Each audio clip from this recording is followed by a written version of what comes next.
Well, I remember when I came down, I had my kids after we got kicked out of that place for writing on the wall, hi. Sorry. And also the other thing was we were sitting in there, had my kids and my sister in there. And my other sister was down there by Mitzi's, condo. And so Jenny, my daughter, she just couldn't stop screaming. And nobody could stop her from screaming. Right, Jake? Still that way. It was like someone was being murdered, blood curdling screams. Yeah. And she would scream out the window, call the police, just to torment me. Yeah, that's true. And she could project to the back oh of God, room. her voice she could be an She yelled at me one time. Yeah, I'm not surprised. Remember you caught her smoking? And you told me. And I think it was New Year's and your career was taking off and she was a little full of herself.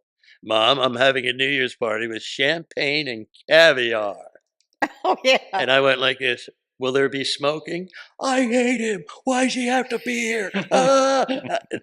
Craziness and left. Sounds like Jenny. But so she's screaming and a lady comes down. She goes, ma'am, ma'am. No. Remember this? Ma'am through the window. Ma'am, can you please, it's 10 o'clock Sunday morning, ma'am. Can you please keep your children quiet? Ma'am? What'd you do? Fuck no! No one can make her stop screaming. Yeah, good luck. I was over the top. I'm like, of course, if I could keep her quiet, I would. And then I go, and aren't you the bitch upstairs with that Arab boyfriend that I heard 2 nights ago where he's like, Debbie Bliss. Debbie Bliss. Down there. And she's like, no, you are non-communicative. Debbie Bliss. No, we cannot communicate. I go, I was up all night listening to your shit. Get used to it. And then the landlord came over and made us move. And I told Mitzi, I got nowhere to go and 3 kids. Well, go down to La Jolla. Right on the beach. Pretty good deal. It was beautiful. And then you was coming down there. That's when the beach was still right under the balcony almost. Right. Before they made the road and ruined it. Right. And I remember my little sister lived down there and she called me up. She goes, my boyfriend broke my arm, remember? I remember she stabbed him with a fork. I was getting to that. You jumped the punchline. You jumped the fucking punchline. Well, that's the part I remember. I didn't know he broke her arm. I would have gone there. You did go there, fool. Oh, that sounds like me. I love Cut a podcast out. with 2 old people. Cut him out. He Neither of don't you even can know what remember. he's saying. Okay, just put. Neither of you can remember anything because you both are so old. It's the best podcast I ever. remember right? every minute of it. So Okay. I says to him, Allan, I got to go get my sister. Oh, that's right. You had the gun. That's when you had the gun. I told you. And so I said, her boyfriend has broke her arm, and I'm going to go over there. I told her to pack her shit, and I'm going to go get And him. you bring grabbed her a over gun. here. Oh, you skipped over that. You brought a gun to my He aunt's always house? had a gun then. Oh, okay. Just in case somebody didn't like a joke. So I go, Allan, you better bring your gun because we're going to have to go bust her out maybe. So we were really messed up.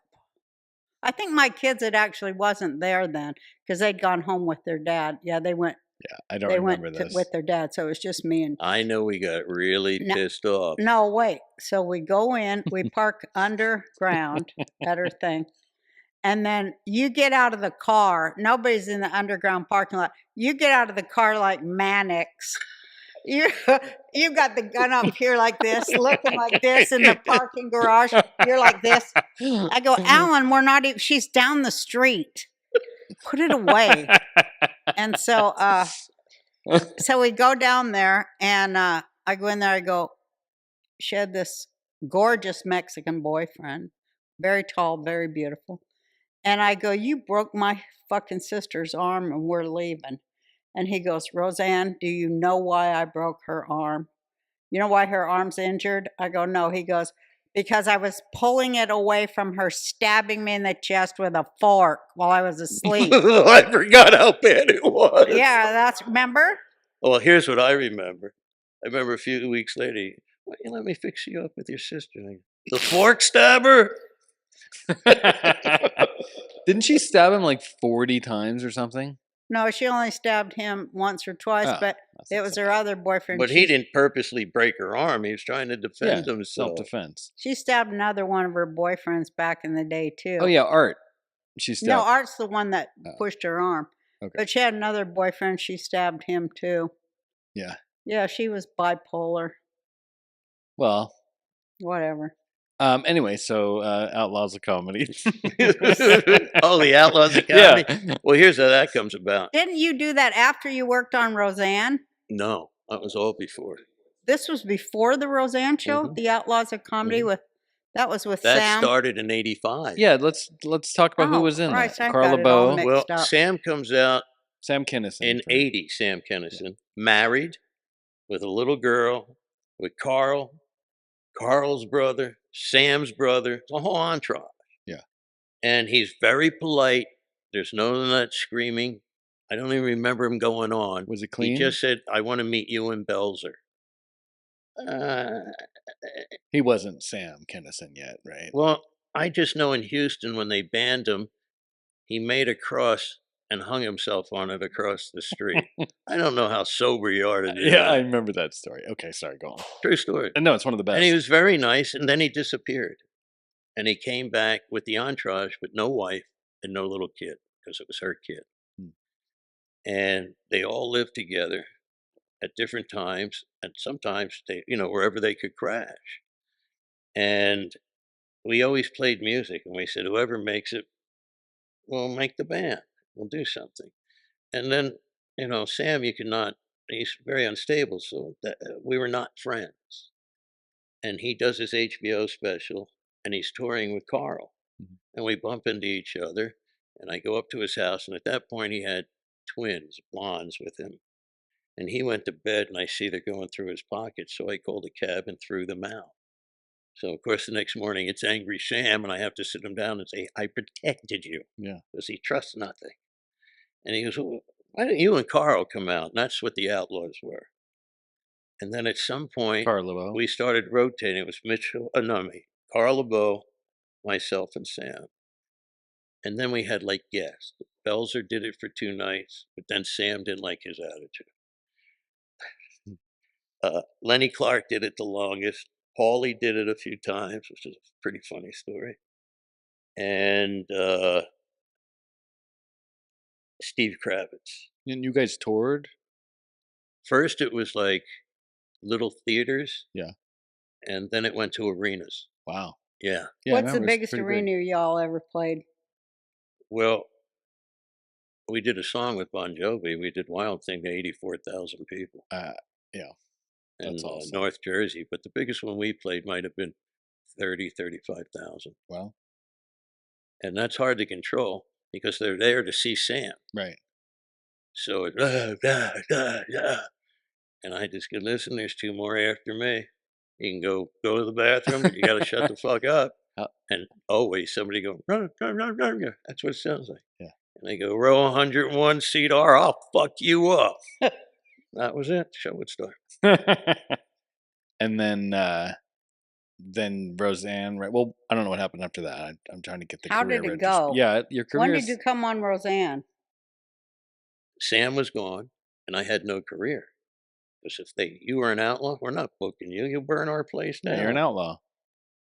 In fact, I cut my hair, and there was a 400-seat room in Caesars in Tahoe, and I'm on the plane with the entertainment director. And he says, do you know Kinison and his boys? No. I go, why? He goes, something's wrong with them. We opened the bar and the pool for them. They broke open the bar, and I go, well, maybe they weren't used to being famous or something. He goes, well, I got a big red X to their pictures. Every one of them, they will never fucking play Caesar's Tahoe. I finished my first set, and he's in the wings holding my picture with the X. He goes, the minute you're not funny or do something, you're out of here.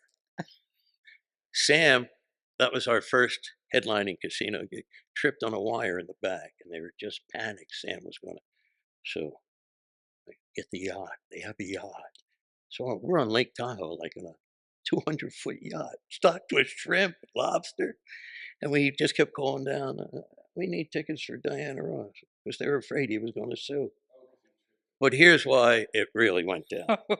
Steve Kravitz, I told Sam not to take him at the time. He was a heroin addict. Okay. Anyway, they did open the pool for us, and Steve has somewhat of a Jewish nose.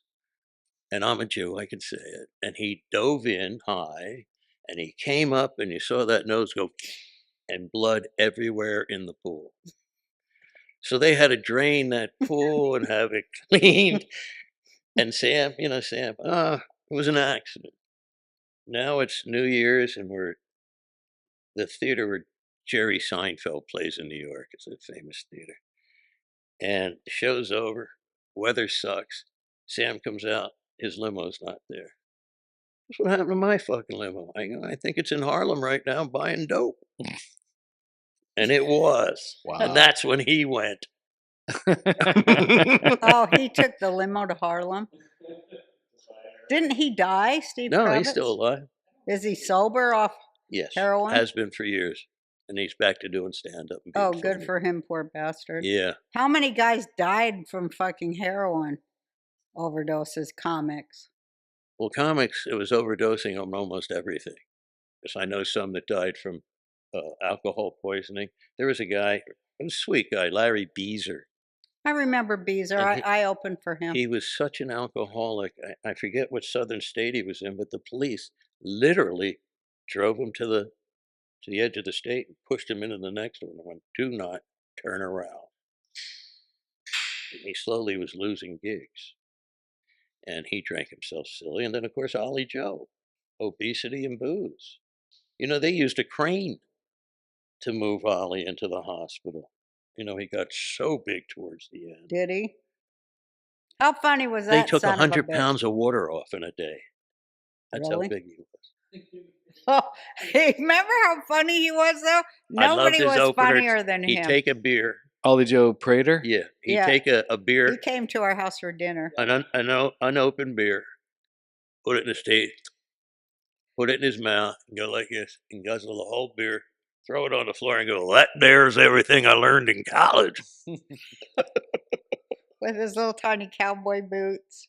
He looked just like Yosemite Sam. I saw him cook a chicken on his radiator. He showed me when he's on all the road. the time. He'd cook it. He either had an old Lincoln or an old Caddy, and he'd pull it over. Chicken or steak? This is the good old days of comedy. I was before my time. I love listening to this. Oh, you see